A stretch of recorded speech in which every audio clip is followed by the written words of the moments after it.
Okay ल first slide ये थियो।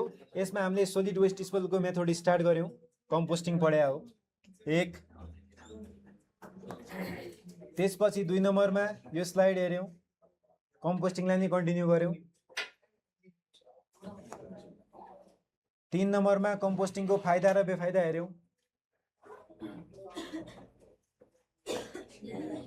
4 मा इन्सिनरेसनलाई स्टार्ट गऱ्यौँ, इन्सिनरेसनको बारेमा लेखेका छौँ यसमा। 5 नम्बर स्लाइडमा इन्सिनरेसनको फाइदा र बेफाइदा हेऱ्यौँ। त्यसपछि 6 नम्बरमा डम्पिङलाई सुरु गऱ्यौँ र डम्पिङको फाइदा बेफाइदा सुरु गऱ्यौँ। 7 नम्बरमा हेर्नुभयो भने ल्यान्डफिलिङ स्टार्ट गऱ्यौँ र थोरै ल्यान्डफिलिङको बारेमा लेख्यौँ। एकदमै इम्पोर्टेन्ट टपिक हो तपाईँको लागि ल्यान्डफिल। त्यसपछि 8 नम्बरमा ल्यान्डफिलको फाइदा र बेफाइदा हेऱ्यौँ। 9 नम्बर स्लाइडमा कम्पोनेन्ट अफ ल्यान्डफिल एकदमै इम्पोर्टेन्ट, सोध्न सक्छ, सोध्यो भने 10 मार्क्समा आउँछ यो।